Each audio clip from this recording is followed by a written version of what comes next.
Student, today we will start with the new topic, that is digestion in grass eating animals. Grass eating animals किसको बोलते हैं?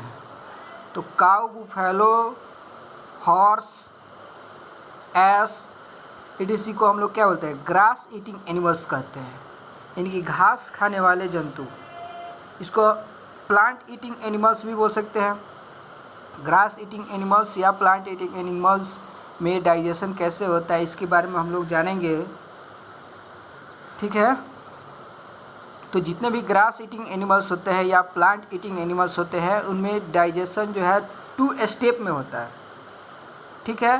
पहला step में जो है ये एनिमल्स जो होते हैं वो फूड को एकदम क्विकली ले लेते हैं, जल्दी ही ले लेते हैं, थोड़ा सा ही चबा कर उसको ले लेते हैं और वो उनके स्टोमक में चला जाता है। और जब वो ईटिंग कर लेते हैं, खाना ईटिंग करने के बाद से वो फूड क्या आता है उसके माउथ में आता है और वो क्या करते हैं? चुगाली करते हैं, जिससे फूड जो है कम्प्लीटली डाइजेस्ट हो जाता है। तो इस तरह से ग्रास ईटिंग एनिमल्स में डाइजेशन जो है 2 स्टेप में कंप्लीट होता है। अब आगे कह रहा है कि grass eating animals such as cow, buffalo, horse, it is swallow half chewed grass quickly and store it in a part of their stomach is called rumen। यही लिखा रहेगा। तो जितने भी ग्रास ईटिंग एनिमल्स है, जैसे कि गाय है, भैंस है, घोड़ा है, इसके अलावा गधा भी है इत्यादि जो होते हैं, वो क्या करते हैं? क्विकली घास को क्या करते हैं? हाफ ही चबा कर क्या करते हैं? निगल जाते हैं, अंदर ले लेते हैं और अपने स्टोमक के पार्ट में स्टोर कर लेते हैं। उस पार्ट को क्या बोलते हैं? रूमेन कहते हैं। क्या बोलते हैं? रूमेन बोलते हैं। और ये आपको मैं फिगर दिखा रहा हूँ, ठीक है। ये फिगर जो है एक गाय का है। ये फिगर किसका है? तो गाय का है। और ये गाय जो है यहाँ पे आप देखिए, यहाँ पे क्या करिए? घास खा रही है और घास खाकर थोड़ा सा भाई इसको थोड़ा सा चबा कर ये फूड जो है ऐसे इसके पेट में जा रहा है, ठीक है। जाने के बाद से यहाँ पे इसका पार्ट क्या है? ये रूमेन है। क्या है? देखिए यहाँ पे दिया है, क्या है? रूमेन है। रूमेन क्या है? स्टोमक का एक पार्ट है, ठीक है। अब इसमें यहाँ पे फूड क्या होगा? स्टोर होगा। और जब ये काऊ जो है ईटिंग कर लेगी, उसके बाद से ये फिर क्या होगा? ये इधर से आएगा, ठीक है। ये देखिए इधर आ रहा है। आने के बाद से ये क्या होगा? और फिर ये यहाँ से क्या होगा? माउथ में आएगा। माउथ में आने के बाद से देखिए फिर से इधर आने के बाद से यहाँ पे आएगा स्टोमक में। और स्टोमक के बाद से फिर ये क्या होगा? ये स्मॉल इंटेस्टाइन से होते हुए पूरा एकदम ऐसे घूमते इधर एनस के थ्रू बाहर निकल जाएगा, ठीक है। तो ये क्या है? इसका ओसोफेगस है। क्या है? ओसोफेगस है। तो ओसोफेगस क्या होता है? इसको हम लोग फूड पाइप बोलते हैं। इसके थ्रू क्या होता है? फूड जाता है। एक तरह का एक ट्यूब लाइक स्ट्रक्चर होता है। और ये आप जो देख रहे हैं ये इंटेस्टाइन है। कौन सा इंटेस्टाइन है? इंटेस्टाइन तो होता है लार्ज इंटेस्टाइन और स्मॉल इंटेस्टाइन, ठीक है। तो इसमें क्लियर नहीं कर रहा है कि कौन लार्ज इंटेस्टाइन, बस आप समझिए कि इंटेस्टाइन है। इसमें भी फूड का डाइजेशन होता है। ये फर्स्ट पार्ट है स्टोमक का, और ये आपका सेकंड पार्ट है, ये थर्ड है और ये फोर्थ है, ठीक है। तो इस तरह से फूड का डाइजेशन होता है एनिमल्स में, ठीक है। और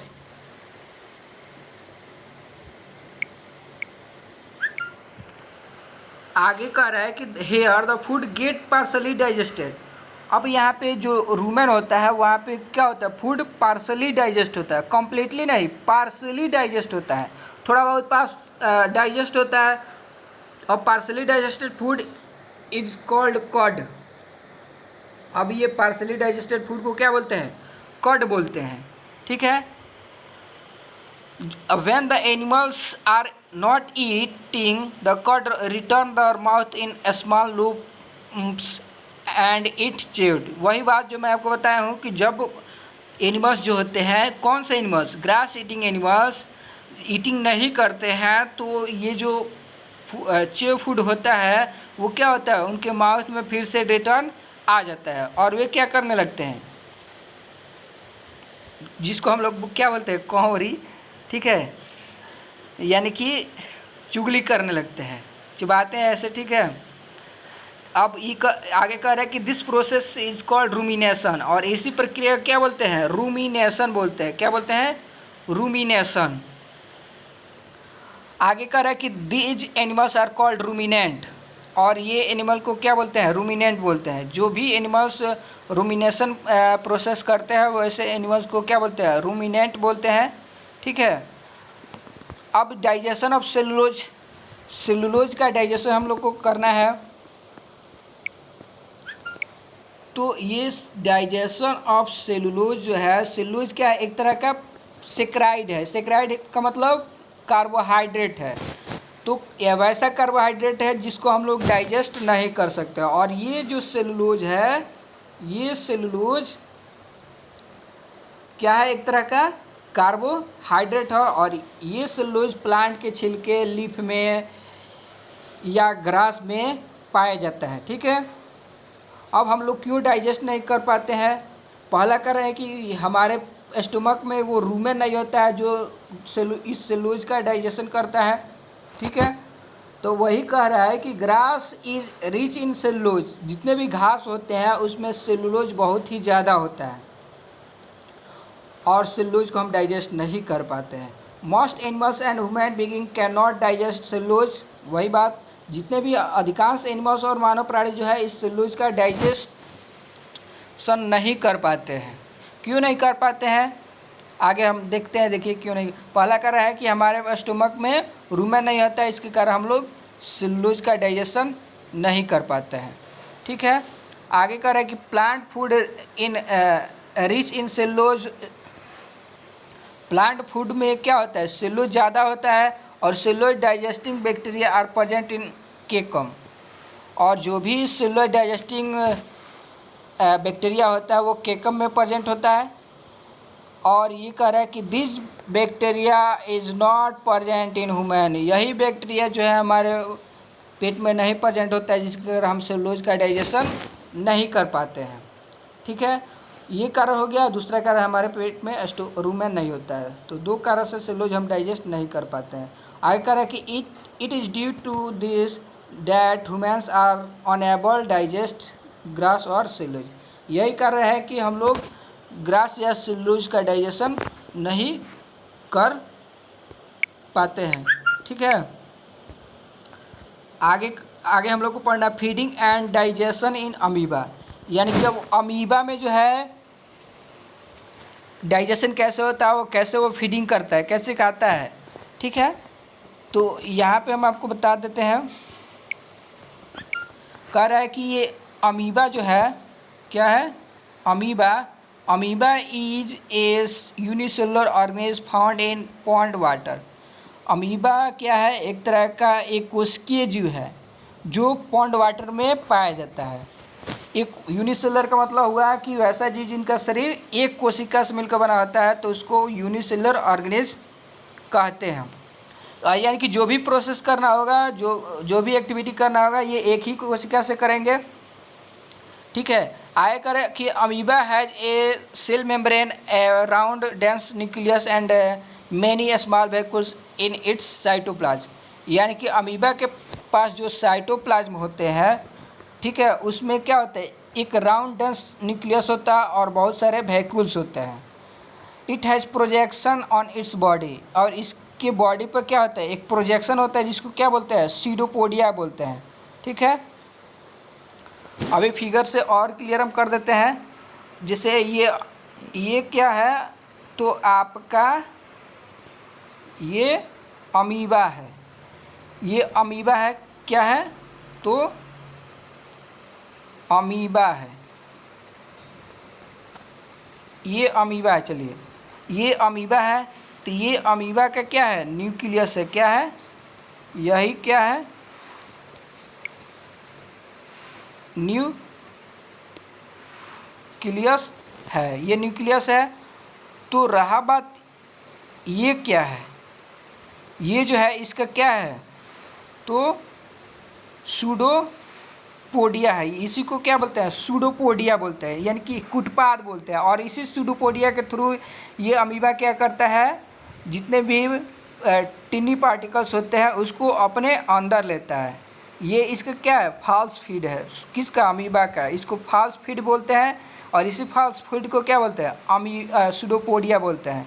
और इसी के थ्रू ये अमीबा क्या करता है, छोटे छोटे पार्टिकल्स को, फूड के छोटे छोटे पार्टिकल्स को लेता है।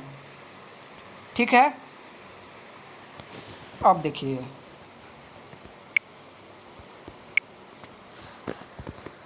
आगे करेंगे। The food vehicles move around the cytoplasm, यानी कि the food vehicles move around the cytoplasm here the digestive enzyme help the break down of food into simpler soluble molecule substance. ठीक है, और फूड वेहिकल्स साइटोप्लाज्म के चारों तरफ होता है और यहीं पे क्या होता है, डाइजेस्टिव एंजाइम क्या करते हैं, फूड को ब्रेक डाउन करते हैं, किस में, ये सिमिलर और सोलुबल मॉलिक्यूल्स में ब्रेक डाउन करते हैं। ठीक है, आगे हम लोग ये पढ़ लेते हैं अमीबा। तो ये कह रहा है कि अनडाइजेस्टेड फूड, क्या बोल रहा है, undigested food through out of the body through the contractile vehicle at the tiny point because amoeba has no anus. यहाँ पे देखिए एनस जो वर्ड है वो एनस ऐसे होता है, ANUS। ये एनस मतलब होता है गुर्दा, जिसके थ्रू फीकल मैटर, पैखाना जो है बाहर निकलते हैं। अब जो है अनडाइजेस्टेड फूड किसको बोलते हैं, जो भोजन पचा नहीं है उसको अनडाइजेस्टेड फूड बोलते हैं। तो अनडाइजेस्टेड फूड जो होता है ये कंट्रक्टाइल वेहिकल के द्वारा क्या होता है, शरीर से बाहर निकलता है। ठीक है, शरीर से क्या निकलता है, बाहर निकलता है। ठीक है, और